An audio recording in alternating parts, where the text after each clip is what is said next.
My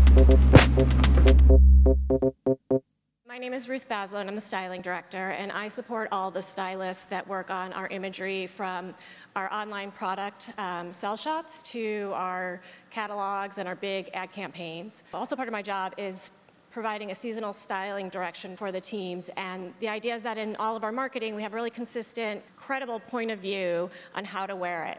And to support our fashion authority, and also to show our customer we understand her. And when I think about that, I think about how to show her the new ideas in a way that's really approachable and isn't alienating. Back to twisted trad. So my approach to these trends is usually kind of like a formula. There's 3 or 4 kind of key elements, and if you combine at least 2 of them, you kind of have it. So with twisted trad, there's kind of a foundational element, which is the menswear tailoring, fabric, pattern, and then you add on these new proportions and these reworked pieces, and also that kind of layering, disheveled, mix and match. And there you have the twisted. Here you have, the pattern mixing with the tweed and the check. And again, what's key here is when you're mixing patterns is scale. If the scales are too close, it can easily clash, but when you have different scales, it usually works pretty well. And then we've added on even further with the dots and the leopard print shoes. And what I love about the leopard is you kind of can wear them like a neutral, at least in my book.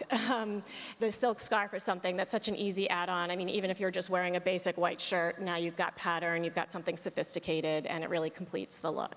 She's wearing the shirt off the shoulders and back so that you have that oversized proportion with the slimmer skirt that has the asymmetrical cut. And then instead of a pump, you're putting it back to a little bootie that really adds a little bit of edge, makes it more casual, and the whole taking this menswear and kind of mixing it up and giving it a different proportion is also just making it more casual and easy and relaxed. She's got the sleeves down, we're seeing a lot of that, and she's also holding the bag instead of putting it over her shoulder. The ease of when you untuck it and you get that additional volume and it's pushed back, and then in front with the half tuck that keeps it really casual and approachable. So next, the opulent romance. So here, the foundational is really that rich fabric and detail, whether it's velvet or like silky, shiny satins, or bejeweled and beading, which you will see with her booty.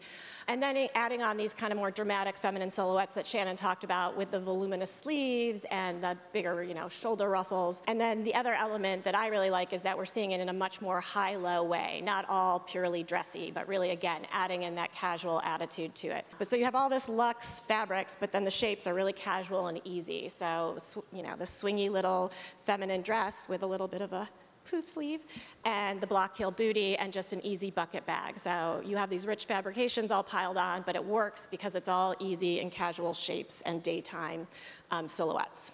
Back to urban impact. Here, for me, the real foundation is that sport. But then where we're getting the newness is with that bold color and mixing those new proportions. Here, the foundation again, the sport pants, the stirrup, yes, they are back. One really important thing to note that has come up a lot is that the way to rock them with your heels is to pull the stirrup over your heel. The sweater adds that bright color and that oversized proportion with those skinny leggings, and then we've thrown on the leather, which Shannon talked about being a key element. So it has this real urban street sensibility, and then I always love to add in kind of a soft layer when something's so contrasting to kind of loosen it up. And then you'll also see people the jacket is a little fitted, but it has that open neckline, and she could also be shrugging it off her shoulders, and that's how we're seeing people wear jackets a lot right now. So here you basically have a sweatshirt and jeans, but what's great is adding that sheer layer, which is a Spanx bodysuit, is what I love, that kind of adds that edginess to it and makes it more than just that casual weekend look. And then the combat boot is back with all the 80s and 90s, but this one is really much chicer with the heel. And then she's got the leather backpack. It's got chain detail on it.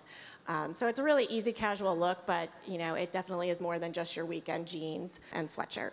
Now we're going to also look at my favorite part, which is mixing all these trends up. So this one is a real mashup in the price points. What Shannon was talking about with the statement sleeves, and if your statement, your bell is really long, you just, you can take the blazer, push it up, pull your ruffles out, and it really looks quite chic. The mix of the tailoring with that softness and also putting that plaid back to a velvet shoe just really adds that pretty touch to it. And here, you have the menswear tailoring with the coat, but she's, big and roomy. She's thrown it over a real, just essential sweatshirt from the active department, and then these velvet track pants, and we're going to have a couple different versions of them that I've seen from different brands. I think we have a pair from Chelsea or Trouvé. And then mashing that all up with the fur and more opulence and that really beautiful shoe, which is this beautiful patent leather mule. But it's really taking that menswear and the sport and that opulence, putting them all together in a really fun, relaxed, kind of casual way.